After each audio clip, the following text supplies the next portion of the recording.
horse uses is equipment. It's tack, it's equipment, and trainers tend to accumulate a lot of it over the course of their careers.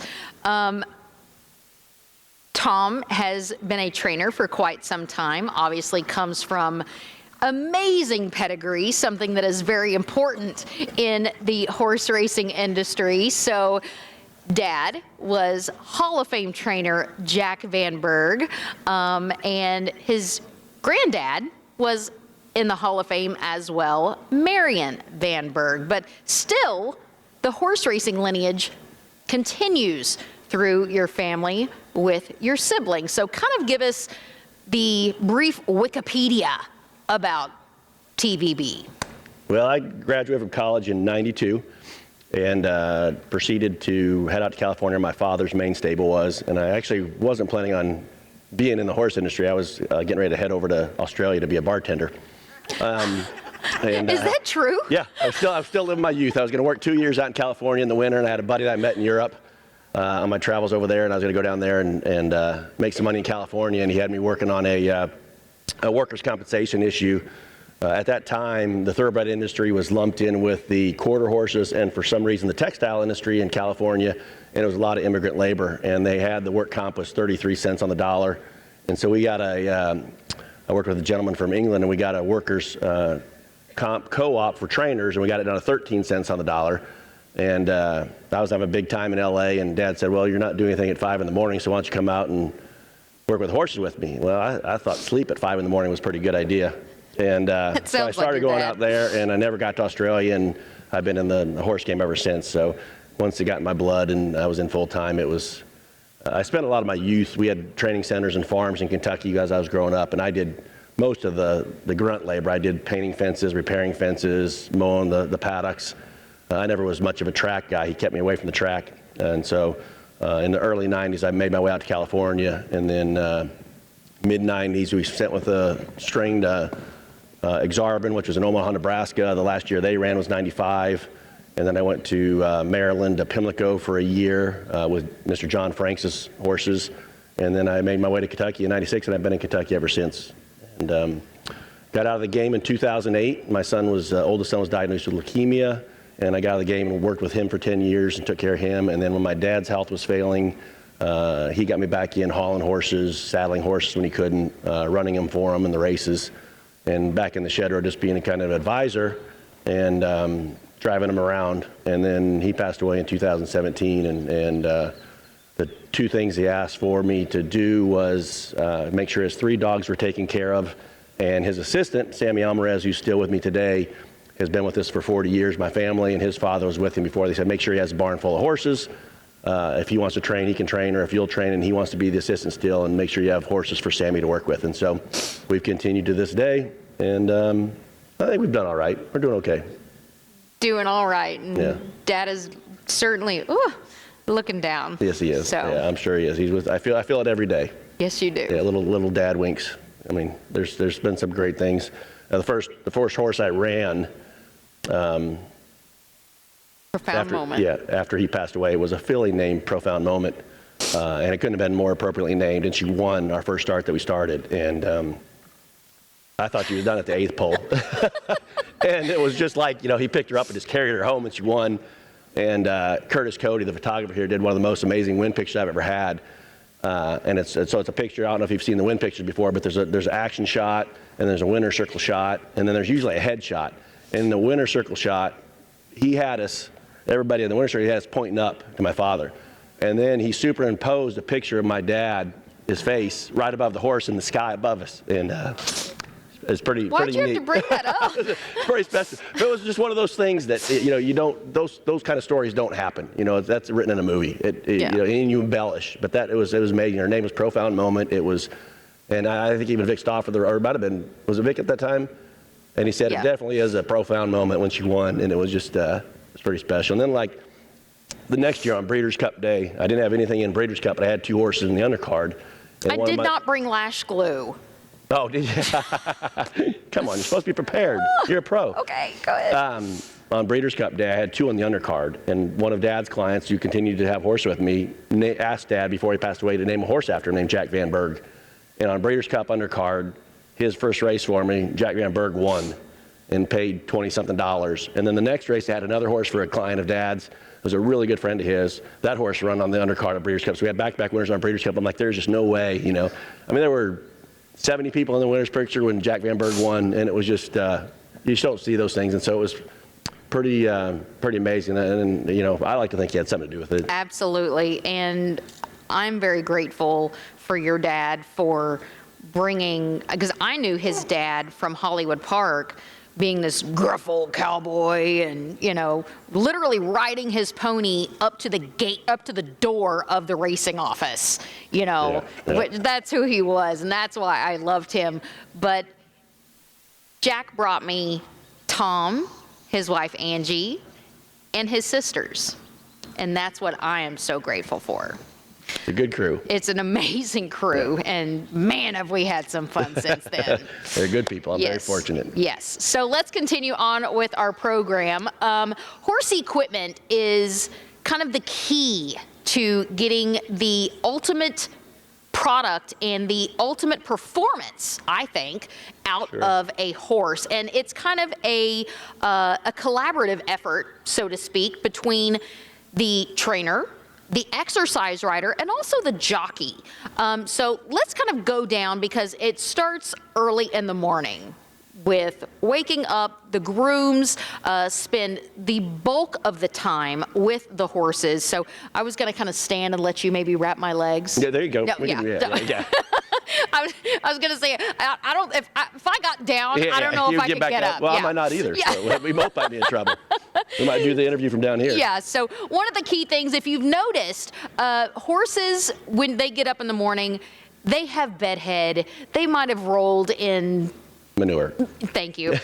So when you see them come out, they look gorgeous. You know, you don't see straw on their tail. You don't see the crazy bedhead. One thing that trainers like Tom pride themselves on is that horses look like showstoppers, not only when they come out to the train, but also when they come over to the paddock. So it's actually a funny point on that. I will interject real quick. Is if you look at, there's probably 3 trainers that I will say always have outstanding horses, and it's Steve Asmussen, Ron Moquette, and Randy Morse. They have braids in their hair, they're shiny, they are dressed to the nines, you know. And it was funny, when I got in the game with my father and with Sammy, they had a lot of claimant horses. So Sammy, he didn't want them claimed. And so they come out and they might have a little manure stain on them. Their manes weren't pulled. They look like they just came out of the field. Just pulled out from the Yeah, and so I was like, Sammy, we can't do this. I mean, this is like our calling card when these horses come over here. No, I said, it's you can't. good, He's like, Tom, they won't claim them. They won't look at this horse if it looks like this. I'm like, see, but everybody else does. I said, so we need to figure this out. So it's been 4 years trying to transition him into to getting them to come over here looking a little bit shinier. It's a work in progress with Sammy. Yeah. So, so these are just kind of the basic tools. Your good old brush. And this is, I can do this in my sleep, you know? So just a good old brush, just to really gets down to the hair, to get all the funk, the manure, the dirt, and all that kind of stuff. And they also have what's called the rubber curry comb or rubber mitt. It's a hard rubber thing with little nubs on it. And usually they'll do that first, because that gets down and massages the skin. How many of you have seen The Karate Kid? Wax on, wax off. Yeah, because it really, really does get the dirt. You'll have the rubber curry in one hand, you'll have the brush in the other hand. Exactly. And then old days used to have the old burlap sacks. Those are the best rub rags you could get, because they break up the hair and the manure and stuff on it. Hoof pick. This is one of the things. Whenever you have a good horse, the most important part of a horse initially is the foot. If you don't have a foot, if you have problems with your foot, you don't have a horse above it. And so they create a lot of problems. So this is the main thing a groom's going to have, is to clean out their feet. They have 2 crevices in their foot next to the bars, and they get a lot of manure in there. And if you don't clean them out every day, twice a day, they'll get thrush in there, they'll get bacteria growing in there, and that foot will start eating itself away, and you have to clean that out and treat it. And so you try to keep that foot clean. And same thing with the oils. You want that hoof to be flexible. You want it to be able to handle the pressure out here on the track. And if you have any kind of problem whatsoever with that hoof, then your horse is going to have a problem. And once you get the foot right and it's good, everything above it follows. Yep. So this is the main thing. Clean out the manure, brush it out, clean it out every day. You'll see a lot of grooms with these in their back pocket 100%, yeah. at all times. Yeah. A hoof pick and a comb at all times. And that goes back when she talks about equipment for, it's a collaborative effort. That's a groom a lot of times. I go in and check every horse's legs every morning before we go to the track. Now tell them what you're checking for. Okay, when what we do, and I've grown up my whole life, my father was a major claiming trainer, and so was my grandfather, so you have usually more problems. Good horses, stakes horses, for the most part, are easier to train. It's just like me training, Usain Bolt versus, my assistant in a 100-meter race. He's going to run. I mean, it might not beat the guy next to him that's a spectacular athlete, but if you have the best horse and the fastest horse, just like maybe NASCAR or Formula One, more often than not, you have a better chance of winning. Okay, so now it's just our job to make sure those horses are in good shape. They don't have any problems. So every morning we go in and check legs. And when I say that, we check their legs for heat, inflammation, any changes from the day before. Pressure. And so what we do is we're looking for any indication of an oncoming problem. Okay, so foot.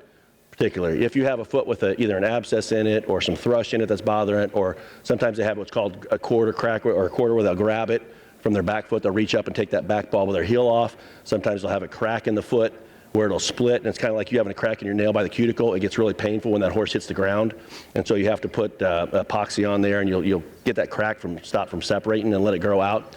And so anytime you have a foot problem, there normally is going to be a pulse coming up out of the digit, and there'll be heat in it.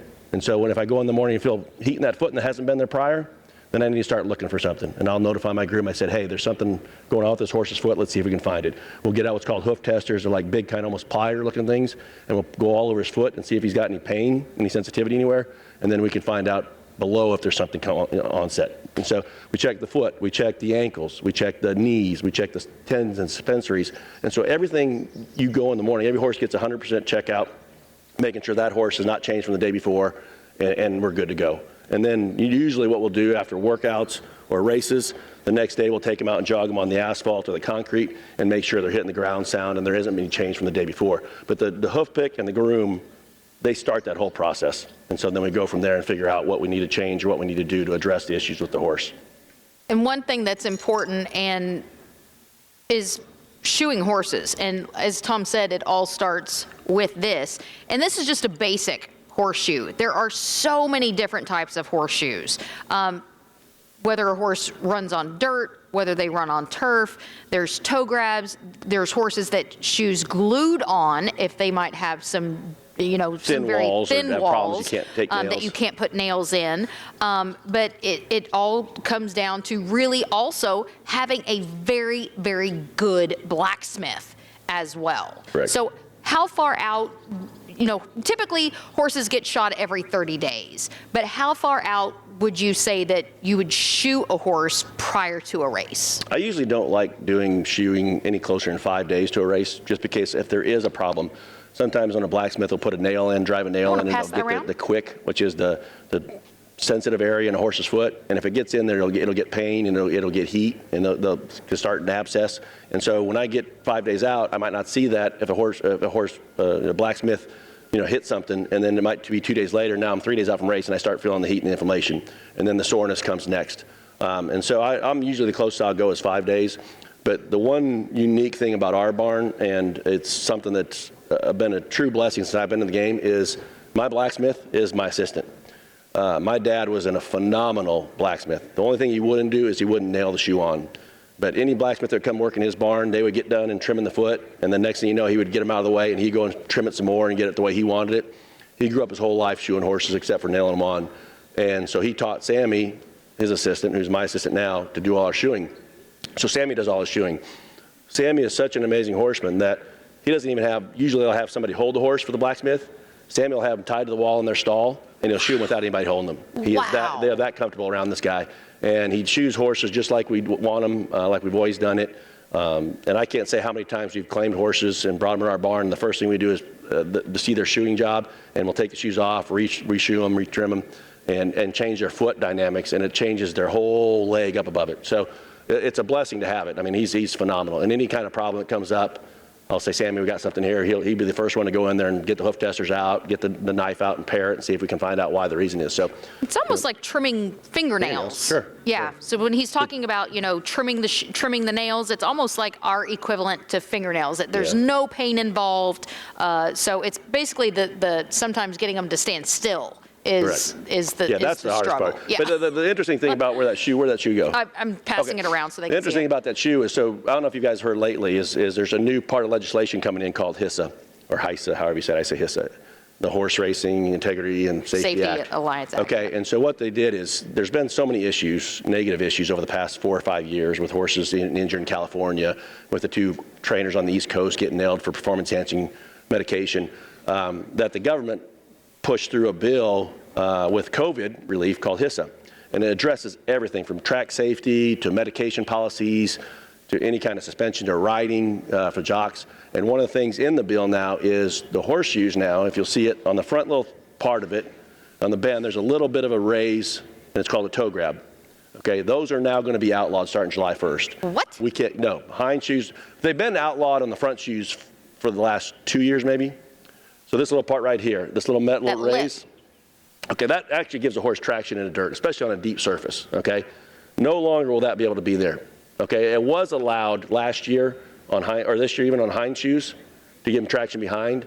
But the reason they've always said that they don't want this, and it could be partially true, is when a rider goes down and a horse goes over it, that's the part that injures the rider, okay? But also what it does is, they used to be a lot longer too. They used to be really high. like 1/8 of an inch maybe. Yeah. And so what it does, when the horse hits the ground on a hard surface, if the track is really hard, it actually changes the angle of their foot. Instead of being flat like it was designed to be, it almost like you have a reverse high heel and it comes up. And so what it does, it changes the angle of the foot. And so it changes the forces going up that leg. And so they've proven over time that if they can keep this flat and this foot as normal, as neutral as possible, then it's going to decrease injuries.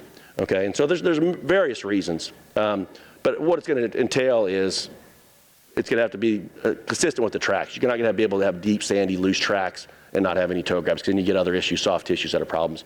But so as of July 1st, there's going to be no of these toe grabs anymore on any horse's front or back, turf or dirt. It used to be where they wouldn't allow them on turf because they tore up the turf course so much that when they went down in them, they tore up big chunks and the turf courses couldn't handle it. And so they disallowed them in turf courses for quite some time. Then they went to front feet because they thought fractures happened more. They disallowed them on the front feet. Now they're going to be hind feet as well. So everything's going away on that aspect of the shoe. Ugh. So one thing that is used on race day is vet wrap. 3M. I know a lot of people have seen this. Like if you sprain your wrist, you might sprain your. Yep. She's like, Been guilty. there, done that. Oh, you work at 3M? Did you really? Oh, great product. Do you know the history of the invention of that? Yeah, it's great. So one of the most important things, though, is not to get this too tight. That can be a major detriment to the animal. And the other big thing on this too is it's basically like a bandage. Okay, forever old-time horsemen, I've seen those ACE bandages, those pinkish colored bandages used. Okay, we use ACE bandages all the time, but when it gets wet out and it's muddy and it's rainy, those bandages pick up moisture and they get heavy, and sometimes they'll loosen up and they'll come off the horse, and then you get a bad issue when that thing comes loose and the horse is running. So they came up with this here, and basically what his athletes use it too, but we can use this and it sticks to itself. It doesn't pick up moisture, it doesn't get heavier. But like Nancy said, the main thing is you don't get too tight, and when you're wrapping the bandage, you want it to overlap and through the middle. So you don't want two edges to come together and go on part of your tendons and your soft tissues, because then you can bind those things over time and it causes a problem.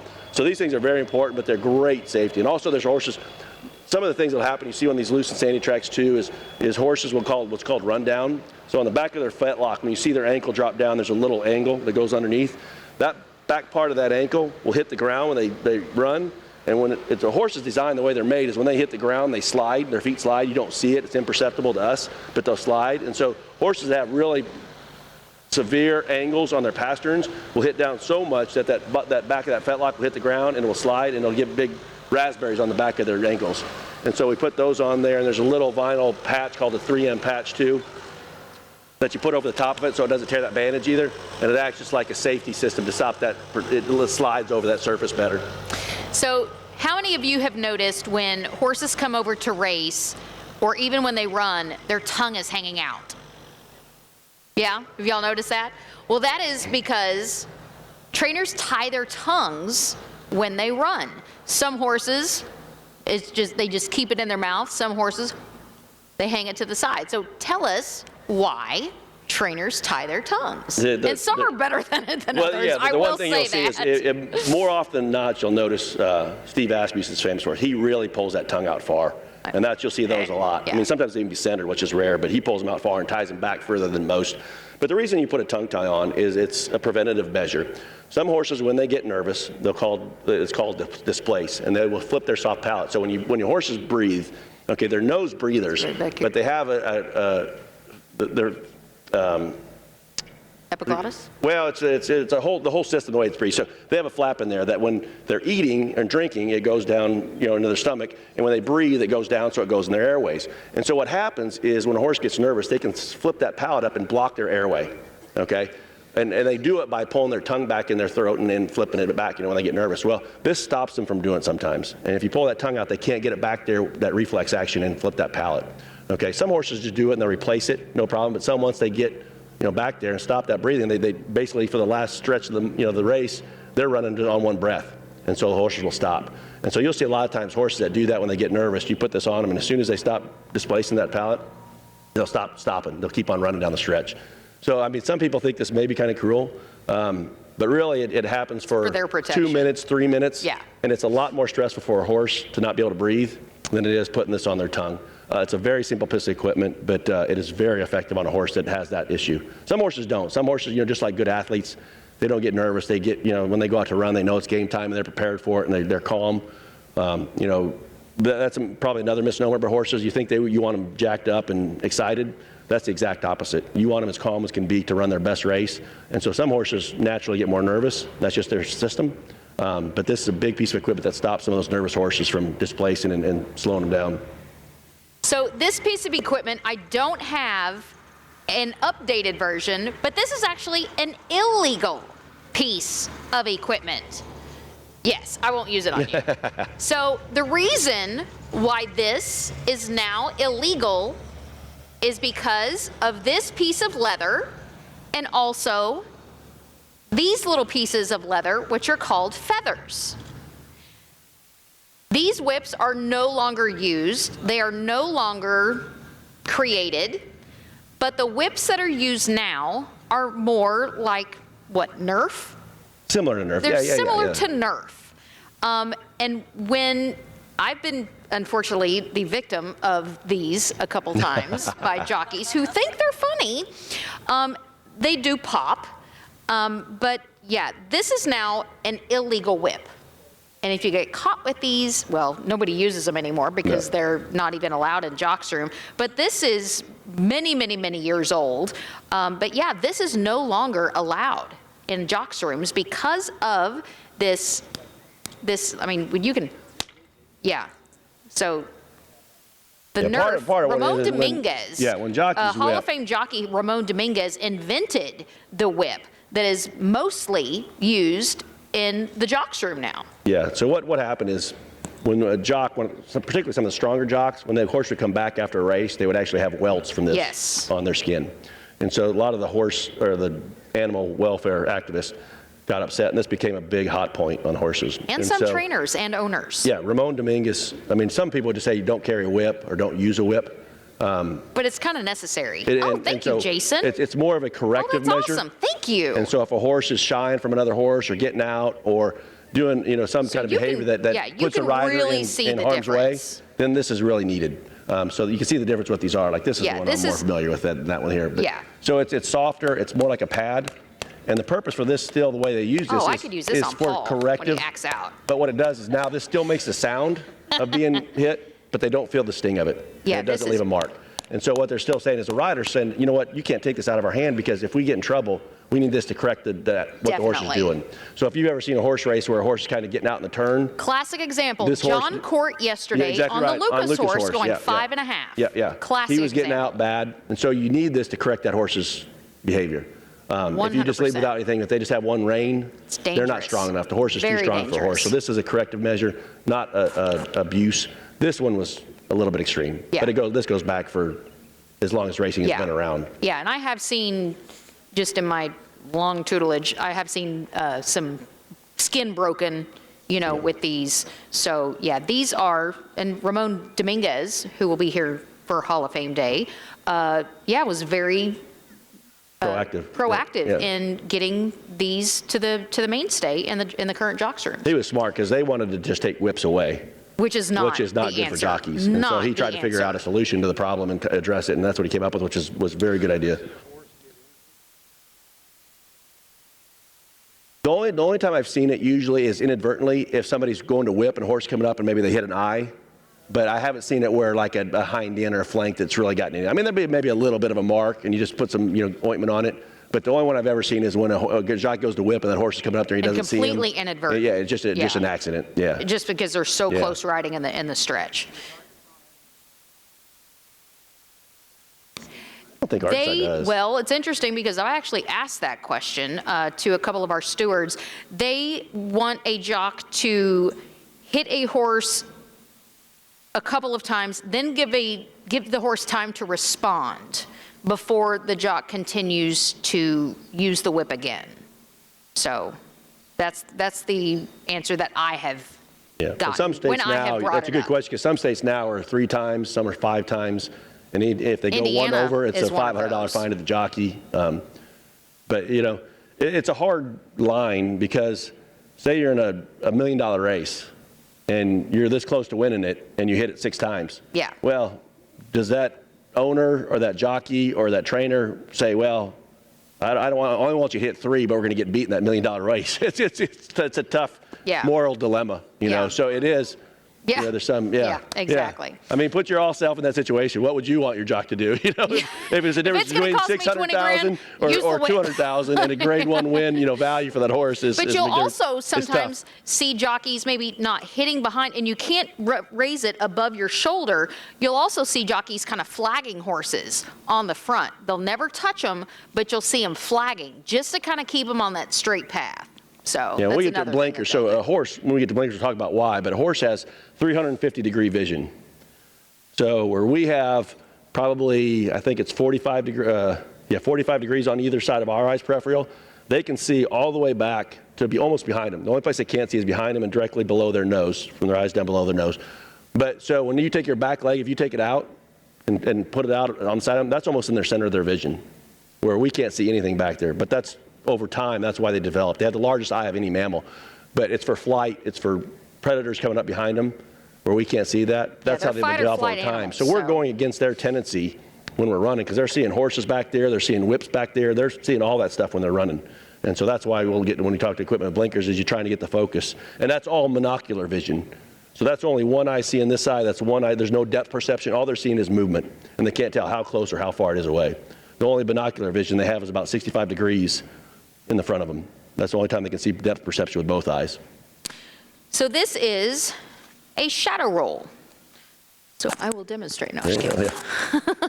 So tell us why, and particularly on a sunny day, I think this is a great example right now that the way the sun is why a horse would wear a shadow roll. Okay, so going back to the eyes, the vision is it's an important part of the horse for us to address. And so some horses, you'll see them a lot of times, they'll carry their head way up here, they'll have a high head carriage.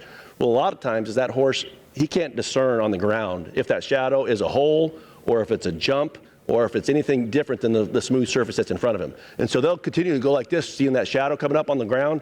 And what this does is that stops them from seeing below there, okay? So a horse has about 20-30 vision. So what we can see 30 feet out, distinguish 30 feet out, they can only see 20 feet out. About 50% less than what we see, okay? So when they're coming up to that shadow. So say, for example, a great example right now is taking a look at the shadow of the finish line right now. It's causing a line across the track. A horse might think that that's a barrier. It's something that they need to jump over. They don't know that it's a flat surface. So that's why and so that's what this was created for. Also, I think a secondary effect it has is when horses are behind and they're getting dirt kicked up in their face, this stops a lot of it coming up and hitting them in the eyes. So this has kind of, to me, a double use. And so horses that kind of tends to, when they get that dirt hit them, you see they throw their head up and they'll back out of there. This kind of helps prevent some of that coming up and hitting their face. But shadow roll is a very nice piece of equipment that's used pretty extensively. I am very happy that he brought these. Sorry that this horse got a little, he thought he'd taste them the other day. So I am ecstatic that Tom brought these. Now, these are not considered blinkers because they don't have cups. This is considered a hood. No, that's not correct. Oh. This is a hood. Oh, this is a hood. This, for whatever reason, is no designation for equipment whatsoever. It's just bunny ears. Yeah, it's just the earmuffs. Yeah, It's just yeah, cute. Yeah. It's similar to just what cute. a lot of trainers do when horses are nervous because of sounds. A lot of horses will stuff cotton in their ears, okay? And my dad always told me, he said, when I was young and had an ear infection and my mom stuck cotton in my ear, he said I couldn't stand it. I always shake my head, okay? So he was down in South America one year and they have these, similar to these, but they have mesh on their ears for flies. So the flies don't bite them, okay? So what he thought is, well, what if we put furniture padding in them and made solid earmuffs, and then we don't have to put the cotton in the ears. And so he created these for a horse he had called Gate Dancer in '84, who ended up running the Preakness, but he was disqualified in the Derby. And the reason Eddie De La Houssaye was on him, the reason he was disqualified is when he came down the stretch and the 150,000 people started roaring, he turned his head to look, and he started getting in down the lane, and he hit the horse inside of him and got disqualified. And so Dad put these on him and said, I'm going to run him. And Eddie said, I'm not going to ride a horse that looks like Bugs Bunny. And Angel Cordero got him and won the Preakness with those on the next time. So he became famous for those earmuffs. That's what happened. But now the difference here, the reason this is called a hood and that one isn't, is this has been officially designated for nervous horses. And it's actually titanium fabric infused in this hood. And what that does, it creates warmth and circulation in the horse's head. And a lot of horses that are nervous, it'll calm them down. It's like an anxiety blanket for dogs. Exactly. Think about that. Or if you've ever had any of the magnetic products, you know, or I think, what's Brett Favre's gear? Copper, whatever. Something. Yeah, it's very similar to that. Okay, so it increases the I call it a whoopee. Blood flow, yeah. Increases the blood flow to their head, it kind of calms them down, soothes them. So this is actually designated a hood. And you have to tell the racing officer when you enter a horse that they're going to be hood on or hood off. This, so for whatever reason, not even considered anything. It's not considered anything. Just cute as can be. Yeah, which is odd. I never figured that one out. To me, that's much more apparent to a handicapper than this is. I mean, this, a lot of times you can't even tell they have it on because it's black. But it's interesting because you will see multiple barns, Steve Asmussen being a primary one, use sponges in their ears. Yep. There's a couple other significant barns too. You'll see and they have a string on them. Yeah, and they'll have a spring. And so they'll put them in, and then when the jock gets to the gate, he'll pull that string out, and then the horse can run and hear everything when he's running. Whereas in the paddock, you can hear it gets loud. But this is so much cuter. This is we go for the fashion and statement. the fact that his dad was down in Latin America and saw these, and it kind of became his calling card. It was, yeah, definitely. So to speak. Yeah. And I love the fact that you continue on with this. Yeah. It's I need to find somebody that makes them. That's the hard thing. I need somebody to get to repair them. Nobody wants to do it anymore. Jeanette Snyder will do it for you. Yeah, that might be a possibility. All right. So speaking of blinkers, this is, the titanium thing. Another barn that uses these is Lynn Kleberad. Mm-hmm. She uses these on almost all of her horses. And it does have that titanium in them. And, dogs use them for storms, that type of thing to kind of give that calming effect. But one thing that I was mentioning earlier is blinkers. And there are, just like horseshoes, there are so many different types of blinkers because of the sizes of cups, ladies. So here we go. I am not one of the bigger cups, but moving on. Okay, so this one is very interesting because you'll notice there is only one cup, and this is for a horse that has a little bit of a difficulty. So, Tom, tell us why there is only one cup and what this horse's problem is. Okay, so this is called a scoop blinker. And so just like we talked about a horse getting out, okay, if a horse gets out, there might be various reasons. It could be physical, it could be mental. One of the things they'll do is they'll shy from either the inside rail or a horse inside of them. And so what this does is it covers that outside eye's vision so he doesn't know what's out there. And if a horse doesn't know what's out there, he doesn't want to go out there. And so what it does, it gets their vision focused up here and not out there. And so what he's doing is he's trying to stay away from what he can't see. And so that kind of protects it sometimes. You'll see some of those horses run with this. There's different ways to do it. You can put an attachment on their bits that will help them, the jockey, have a little bit more control. But this is probably the one that you'll see that is the least invasive on a horse. It's not as effective. I mean, it's as effective, but it's not going to do as much physical to them, where some of them will put like a little bristle brush on the outside of their bit that kind of get in their jaw, and it kind of, when they pull hard, it pinches. there's different things you can do with that, I mean, they're still humane, but this one is kind of the first phase that somebody will go through trying to see what that horse does, if he'll respond to it or not, he or she. So you'll notice these are also different types of cups. And one thing that trainers will also do is cut small little holes inside of the cups. So that's another thing. So horses can maybe get just a glimpse of horses coming up on their outside. So why would trainers do that, Tom? Okay, so like we talked about Go, so they have 350-degree vision, okay? And same thing, if horses are reacting to something they're seeing back here, they're not focused on running, okay? And so what these blinkers do, depending on how the horse responds, how much they need, is what we're doing is closing that field of vision up for them. So they're not going to respond to something out here and ducking from it or shying from it or losing focus. This is a little bit less. So maybe a horse just needs a little bit of focus from behind him, doesn't see anything, but it's out here. And what the holes do a lot of times is, if you really watch racing and see some really good riders, horses typically want to compete. And they want to beat the horse next to them. And so what horses will do sometimes, they'll get to the lead, especially with horses, you put blinkers on, sometimes they'll give more speed. They get to the lead and they'll kind of ease up, like, okay, I've got this now, you know. Well, that horse coming up on the outside, if you have these on, they have no idea it's coming. All they can do is rely on their ears, okay? And if a smart rider is going to ride that horse and he knows this one is competitive, he's going to take it way wide and come out where that guy can't hear it either. And so it's going to give a bunch of different horses. If the smart rider up here, what he wants to do is he wants to be as close to that horse coming up to him so that horse can re-engage, he can compete with that horse. And so that's why some of these will be smaller, and that's why you'll cut holes in them. So he wants to see that horse coming up to him when he does towards the finish. And that'll get that horse to re-engage and compete. If he doesn't see it, he has a hard time. By the time he sees it, he's already past him, and then you're in trouble. So you'll see different sizes depending on what correction the horse needs, and that's why is you want. You know, and sometimes what you'll do is horse, you'll put those blinkers on, and if they kind of a little bit slow early in the race, that'll usually kind of put some speed into them a lot of times, and they'll think they need to run faster. And then after they've had, 5, 6, 7, 8 races, maybe 2 years of racing, then those horses learn how to run. You can take them back off and blinkers off, you'll see too, and that'll get them to more relax and conserve their energy early, and they know how to run a race already. They've learned how to do it. Now it's time for them to use themselves more efficiently. And so there'll be blinkers on or blinkers off, and that's the reason is we're trying to correct a racing habit that is detrimental to their performance. Now, obviously, one thing that is mandatory for any rider, whether you are ponying a horse, whether you are riding a horse, to come on the track is safety.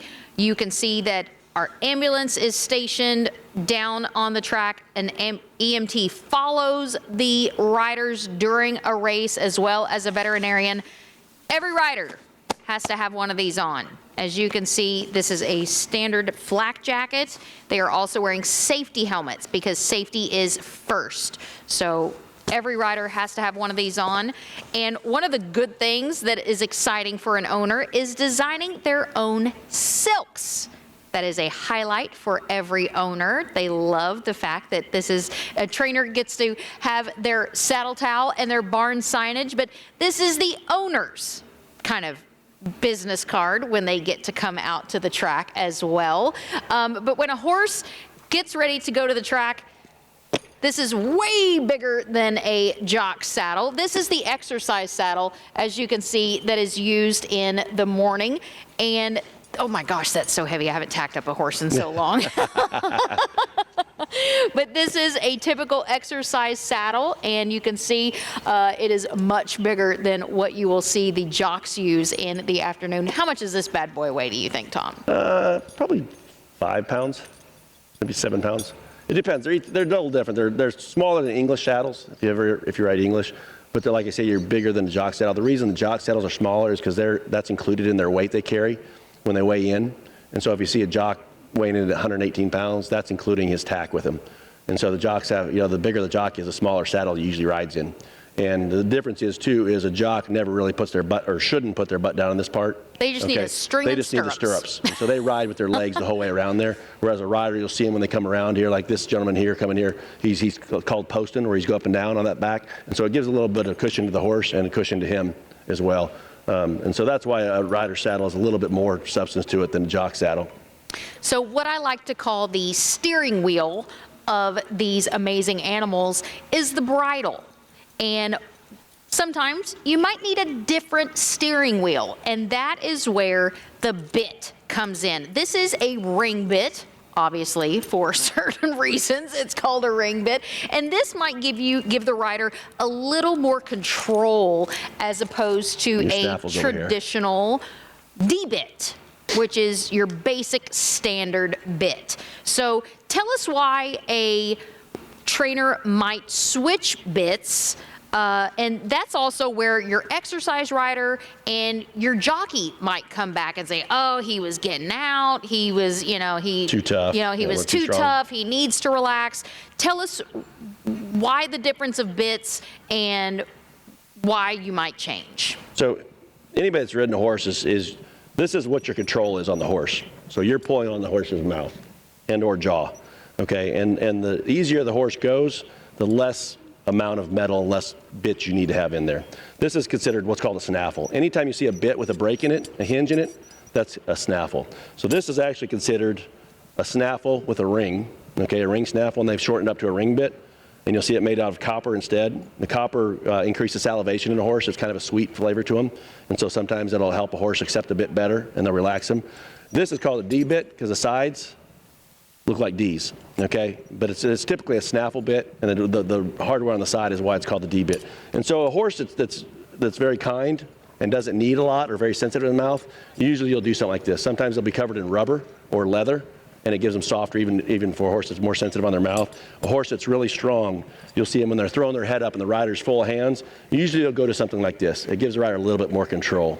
And actually what's really interesting is that Australian came up with a similar version of this, but the top of this ring is flattened off, and it's almost less severe on a horse, and so it actually gives you more control on the sides and pulling with it, but it doesn't go up in the roof of their mouth like the regular ring bit sometimes can. And so there's many different types of bits. I don't even know how many bits there are. Everybody comes up with a different bit every year for different purposes and for different issues. But all horses, their teeth are very sensitive. They have issues in there just like us. They might break a cap off. They might have an abscess in there. And so anytime you're putting this in their mouth, you have to be sure that you have addressed any issues that are in there. And so horses usually, they're pretty good at being pleasers. Usually when they act bad or poor, it's because there's an issue, and they're trying to tell us the issue, and that's our job to figure out why. And so a lot of times you see bits might be the wrong bit for them, and that's why they're doing what they're doing. So we got to figure that out and make a change so they're happier and more content. So some of the other things that Tom has brought, figure eights are another piece of equipment that can be used. Yep. This here is what's called a rubber figure eight, and it's going to loop over their nose and make a figure eight. That's why it's called that. So it goes on the head. This goes under their jaw. This goes over their nose, and this goes around their mouth, their muzzle. Okay, and what happens is this is a traditional figure eight. It does the same thing. This goes over on the bridge of their nose, around their mouth, in front of the bit. Okay, this is what traditionally horsemen have used for ages, okay? And the reason why is horse, when you see them go by here, some of them here, is they'll have their mouth wide open, okay? Horses are nose breathers. They don't breathe through their mouth, okay? So they breathe through their nose. When their mouth is wide open, and just like you, try to run with your mouth wide open as far as it can, and try breathing. It makes it difficult to do. What it does, it collapses your nasal passages. And so what we try to do is we try to keep their mouth closed, okay? This was tightened down by nylon, and there's no give to it. So what you'll see, probably one of the early adopters was Steve Aspuce on this. You see Robertino Diodoro use them a lot. But what this does, it goes around them, and there's stretch to it. So it keeps their mouth closed, but there's a little bit of give. It doesn't bind on them. And so what that does is normally you'll see a tongue tie with it, and you'll see their mouth closed, because what happens is the reflex to pull their tongue back, that happens when they open their mouth as well. And so that'll sometimes make them displace their soft palate. And so what we're doing with this is we're forcing them to keep their mouth closed so they breathe through their nose easier. It's like a turbocharger on a car. We want as much air in there as possible. And so a lot of times these help horses that have what's called EIPH, if you've ever heard of bleeding or Lasix. This will help them for that. Because the biggest problem when bleeding starts is when they accelerate out of the gate. So when they breathe in, their nostrils collapse. And so it basically creates a negative force, okay? And that big rush of air going in, they can't get in there. It's a negative force inside their body, and so the capillaries in their lungs will pop because they're trying to get so much air in there and the blood's pumping. And so what happens is if we can increase the airflow in there, the efficiency of it stops some of those from happening. And so that's one of the most important pieces of equipment you'll see. They also have what's called, I don't know if you guys have any snore aids or flare strips that go across your nose. They've created those for horses. And what they do is they'll affix on the side of their soft tissue on their nasal cavity, and they'll keep it open. And so it's like a spring. And so that basically is creating a wider airflow area for the air to come in. And so this is a big piece of equipment that helps that as well. So let's wrap it up real quick as we've got, let's do the bell boots. Bell boots? Okay. Because you'll see a lot of these in the paddock. And you'll see a lot of them, horses like when they're jogging. And here, a lot you'll of see some horses, come out. yeah, when they're What jogging. these do is basically protect their front feet. Horses that we've talked about with the nails have thin walls or not much foot. If they reach up and grab that shoe and pull it off, a lot of times it'll tear some of that wall off, just like you ripping your nail or something, you catch it on something. And so then it makes it more difficult for your blacksmith or your farrier to correct that, because now there's less wall than there was before, and he's already had issues. And the other thing is horses that are jumping around when they're excited, and we just want them to jog instead of turning around and get more energy out. Well, what they'll do is jump around and they'll reach up and grab that back of that front foot, the ball with that heel, and that's a pretty sensitive area. And so what you're doing is it's like you reaching up and grabbing the back of your heel and taking a big chunk out of skin out of it. That's what horses will do. And so these protect it. They hit this and rub off it, and they don't step on themselves, and you kind of create a better foot over time, and you don't get any issues where you have to address those and back out of training or lose some training because of it. You are always an amazing guest. I always learn something. I know they have learned something. These can be found on YouTube. Your dad's can be found on YouTube. We were going to go watch one with your sister when I was in Boulder, but of course waterworks, I couldn't do it. So thank you everyone for coming out. Thank you so much. You are a gem.